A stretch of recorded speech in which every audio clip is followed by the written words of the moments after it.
Good morning प्यारे बच्चों। मैं Brajesh Kumar, special teacher, government senior secondary school Ateli, block Ateli, district Mahendragarh. तो घर से पढ़ो कार्यक्रम के अंतर्गत आज फिर से मैं आपके लिए एक वीडियो लेकर आया हूँ। ये हमारी कक्षा 7 की सामाजिक विज्ञान की पुस्तक हमारे अतीत, जो कि इतिहास की पाठ्य पुस्तक है, उसका पहला ही पाठ है कि 1000 वर्षों के दौरान हुए परिवर्तनों की पड़ताल। ठीक है, तो जैसा कि इसके नाम से प्रतीत होता है कि 1000 वर्षों के दौरान जो हमारे परिवर्तन हुए हैं उनकी पड़ताल करना। तो हम बात करते हैं क्या क्या परिवर्तन हुए थे। तो जैसे कि नई और पुरानी शब्दावली। तो अगर समय के साथ साथ सूचनाओं के संदर्भ बदलते हैं तो भाषा और अर्थों के साथ क्या होता है, यानी ऐतिहासिक अभिलेख कई तरह की भाषाओं में मिलते हैं और ये भाषाएं भी समय के साथ साथ बहुत बदल जाती हैं। ठीक है, उदाहरण के लिए मध्य युग की फ़ारसी आधुनिक फ़ारसी भाषा से भिन्न है। यह भिन्नता सिर्फ व्याकरण और शब्द भंडार में ही नहीं आई है, बल्कि समय के साथ शब्दों के अर्थ भी बदल जाते हैं। जैसे हम उदाहरण के लिए हिंदुस्तान शब्द को लेते हैं, तो आज हम इसे आधुनिक राष्ट्र राज्य यानी भारत के अर्थ में लेते हैं हिंदुस्तान को। तो 13वीं सदी में जब फारसी के इतिहासकार मिनहाज ए सिराज ने हिंदुस्तान शब्द का प्रयोग किया था, तो उसका आशय पंजाब, हरियाणा और गंगा यमुना के बीच में जो स्थित स्थान है, जो इलाके हैं, इनसे था।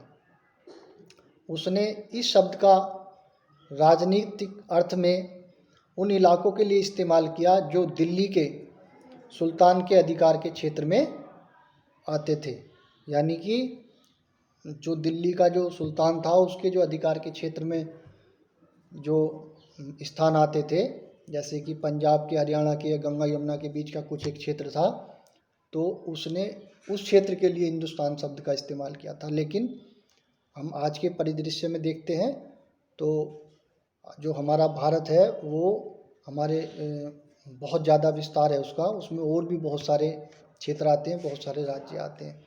तो ये बात हुई कि भाई समय के साथ कैसे परिवर्तन होते हैं। यानी उस समय में उसने माना था कि हिंदुस्तान केवल हरियाणा, पंजाब और जो गंगा यमुना के बीच के कुछ एक क्षेत्र हैं उनके लिए इस्तेमाल किया था।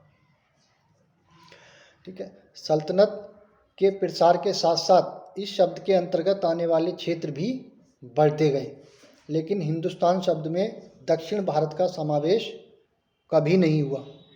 इसके विपरीत 16वीं सदी के आरंभ में बाबर ने हिंदुस्तान शब्द का प्रयोग इस उपमहाद्वीप के भूगोल, पशु पक्षियों और यहाँ के निवासियों की संस्कृति का वर्णन करने के लिए किया। यह प्रयोग 14वीं सदी के कवि अमीर खुसरो द्वारा प्रयुक्त शब्द हिंद के ही कुछ समान था, मगर जहाँ भारत को एक भौगोलिक और राजनीतिक सत्व के रूप में पहचाना जा रहा था, वहाँ हिंदुस्तान शब्द से वे राजनीतिक और राष्ट्रीय अर्थ नहीं जुड़े थे जो हम आज जोड़ते हैं। किसी भी शब्द का प्रयोग करने में इतिहासकारों को बहुत सावधान रहना चाहिए, क्योंकि अतीत में उन शब्दों के कुछ अलग ही अर्थ थे। उदाहरण के लिए विदेशी जैसा सीधा साधा शब्द ही ले लीजिए, हमारे लिए आज इसका अर्थ होता है एक ऐसा व्यक्ति जो भारतीय ना हो। मध्य युग में मानो किसी गांव में आने वाला कोई भी व्यक्ति जो अनजान व्यक्ति हो, अनजाना व्यक्ति जो उस समाज या संस्कृति का अंग ना हो, विदेशी कहलाता था। यानी कितना अंतर आ गया। आज हम विदेशी किसको मानते हैं? जो हमारे देश से बाहर का कोई व्यक्ति हो। तो मान लो कोई व्यक्ति अमेरिका का है, फ्रांस का है, जापान का है, नेपाल का है, पाकिस्तान का है, यानी भारत के अलावा दूसरे किसी भी अन्य देश का वो व्यक्ति यदि है और भारत आता है, तो हम उसको क्या कहेंगे? विदेशी नागरिक कहेंगे। लेकिन पहले विदेशी किसको कहते थे? पहले उनको भी विदेशी मान लिया जाता था जिनसे हम लोगों की जान पहचान नहीं थी, या कोई दूर दराज से आया है तो उसको विदेशी मान लिया जाता था। कई बार परदेशी भी लोग शब्दों का इस्तेमाल करते थे, तो ऐसे व्यक्ति को हिंदी में परदेशी कहते थे, और जो फारसी है उसमें अजनबी कहा जाता था। मीनिंग सबका एक ही है, अजनबी, परदेशी या विदेशी, यानी जिसको हम ना जानते हों, इसका तात्पर्य ये था। ठीक है, इसलिए किसी नगरवासी के लिए वनवासी यानी विदेशी होता था, किंतु एक ही गांव में रहने वाले दो किसान अलग अलग धार्मिक या जाति परंपराओं से जुड़े होने पर भी एक दूसरे के लिए विदेशी नहीं होते थे। तो अब हम जानेंगे इतिहासकार और उनके स्रोत। इतिहासकार किस युग का अध्ययन करते हैं और उनकी खोज की प्रकृति क्या है, इसे देखते हुए वे अलग अलग तरह के स्रोतों का सहारा लेते हैं। उदाहरण के लिए पिछले साल आपने गुप्त वंश के शासकों और हर्षवर्धन के बारे में पढ़ा। इस पुस्तक में हम मोटे तौर पर 700 से 1750 ईस्वी तक लगभग 1000 वर्षों के बारे में पढ़ेंगे। ठीक है, पिछले साल का इससे संदर्भ है, यानी कक्षा 6। अब मैं बात कर रहा हूँ कक्षा 7 की, यानी इस पुस्तक का मीनिंग कक्षा 7 की पुस्तक। ठीक है, तो इस काल के अध्ययन के लिए इतिहासकार जिन स्रोतों का प्रयोग करते हैं उनमें आपको बहुत सी ऐसी बातें मिलेंगी जो पिछले युग से वैसी ही चली आ रही हैं। इतिहासकार इस काल में सूचना इकट्ठी करने के लिए अभी भी सिक्कों, शिलालेखों, स्थापत्य तथा लिखित सामग्री पर निर्भर करते हैं, पर कुछ खास बातें पहले से काफ़ी भिन्न भी हैं।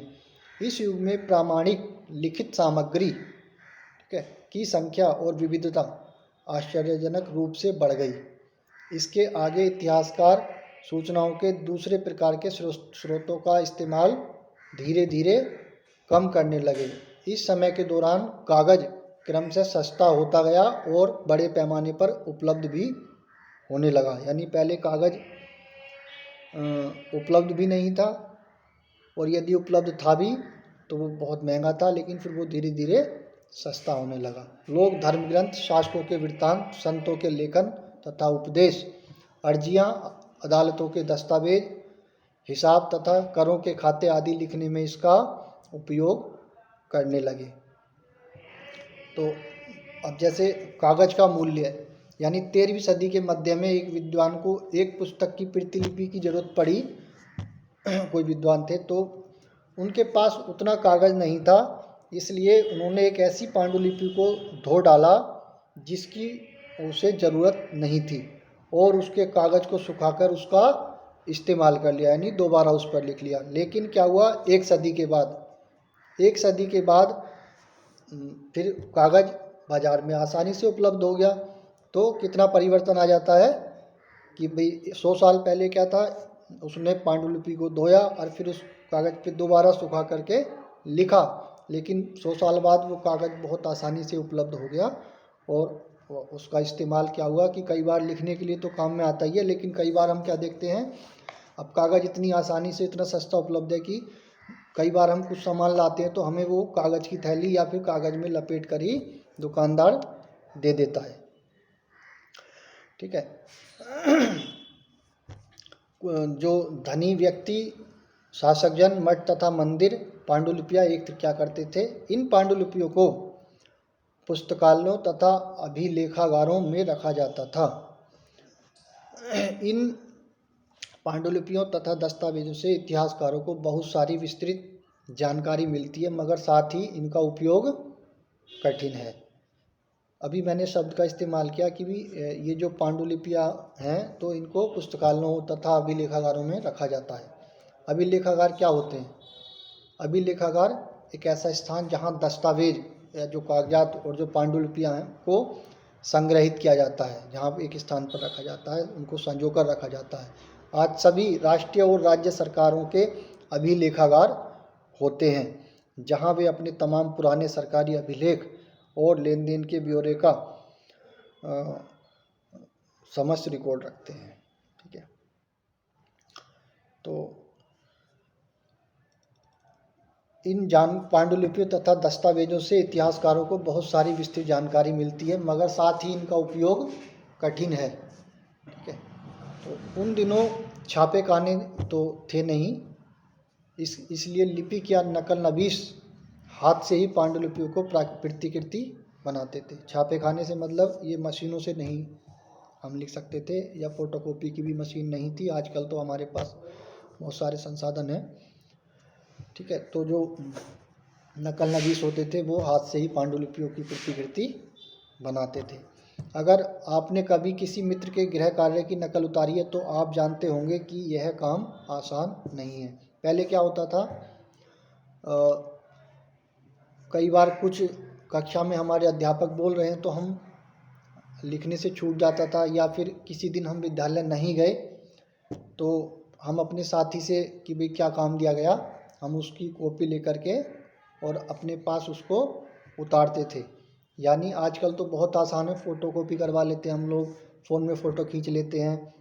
ठीक है, बहुत सारे माध्यम हो गए, लेकिन पहले ये माध्यम नहीं थे। तो समय के साथ इसमें भी बहुत परिवर्तन हुआ है। ठीक है, और आप समझ सकते हैं कि कोई भी गृह कार्य की जब हम नकल उतारते थे तो कितना मुश्किल होता था। कई बार तो ये काम इतना आसान नहीं था। कई बार तो क्या होता था कि हमें लिखावट ही समझ में नहीं आती थी। ठीक है, तो हम यूं ही कई बार कुछ गलत भी लिख लेते थे। और कई बार जो हमारे साथी हैं तो वो उनकी लिखावट भी कहीं मोटी कहीं छोटी, बहुत सारे अंतर आ जाते थे। मान लो हमने जो लिखा है वो अलग तरीके से लिखा, उन्होंने लिखा है अलग तरीके से लिखा है, तो लिखावट में भी बहुत अंतर आ जाते थे। आजकल तो जैसा जिसने लिखा है उसी की हम फ़ोटोकॉपी करवा लेते हैं या उसकी फ़ोटो खींच लेते हैं। ठीक है, तो ऐसे ही जो पांडुलिपि की जो प्रतिलिपि बनाने में भी कुछ यही होता है। पहले ऐसा होता था, प्रतिलिपियाँ बनाते हुए लिपिक छोटे मोटे फेरबदल करते चलते थे। प्रतिलिपियाँ, ठीक है, कहीं कोई शब्द कहीं कोई वाक्य, ठीक है, सदी दर सदी प्रतिलिपियों की भी प्रतिलिपियाँ बनती रही और अंततः एक ही मूल ग्रंथ की भिन्न भिन्न प्रतिलिपियाँ एक दूसरे से बहुत ही अलग हो गईं, क्योंकि कहीं कोई शब्द चेंज हो गया, कहीं कोई वाक्य चेंज हो गया, तो क्या हुआ कि वो प्रतिलिपियाँ जो हैं कई सारी एक ही ग्रंथ की थी, लेकिन उनकी प्रतिलिपियाँ एक दूसरे से काफ़ी अलग हो गई। तो इससे बड़ी गंभीर समस्या उत्पन्न हो गई।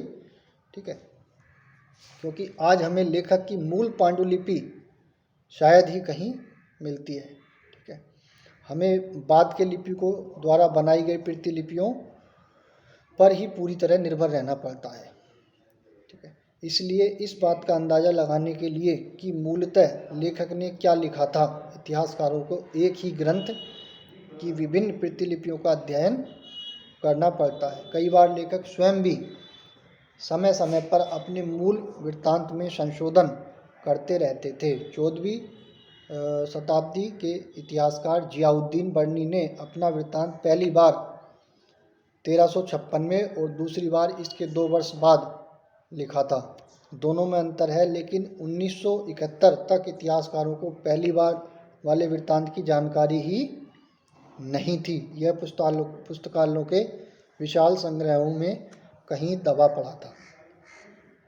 ठीक है, तो हमने कई चीज़ें इसमें हमने देखने को मिली कि भाई किस तरीके से समय के साथ चीज़ों में परिवर्तन आ जाता है। तो आज हमने इसमें जाना कि भाई किस प्रकार से पहले जो है जो इतिहासकार थे तो या जो पांडुलिपि लिखते थे उसमें क्या था कि भाई उनके पास कागज़ों की उपलब्धता नहीं थी, तो उन्होंने क्या किया, पहले उसको कागज़ को धोया, ठीक है, फिर उसको सुखाया और उसका फिर से दोबारा इस्तेमाल किया। लेकिन समय ने कैसा परिवर्तन लाया, आज हम देखते हैं कि हमारे पास बहुत आसानी से कागज़ उपलब्ध है और हम आसानी से लिख सकते हैं। कई बार तो क्या हमने लिखा, कुछ गलत लिखा गया तो हम उस कागज़ को सीधे ही तोड़ेंगे, फाड़ेंगे और फेंक देंगे। यानी कि बहुत ही आसानी से ये सब चीज़ें उपलब्ध हैं। तो समय के साथ बहुत सारे परिवर्तन आ जाते हैं। तो तो ये आज हमने जाना कि भाई कैसे कैसे परिवर्तन इन चीज़ों में आया। और मैं अगले वीडियो में आपके लिए इसी पार्ट 2 लेकर के आऊँगा। उसमें भी कुछ जानकारियाँ दूंगा कि और क्या क्या परिवर्तन आए। तो मैंने जो आज आपको बताया उसको आप घर पर अध्ययन करें, सुरक्षित रहें, घर पर रहें। धन्यवाद।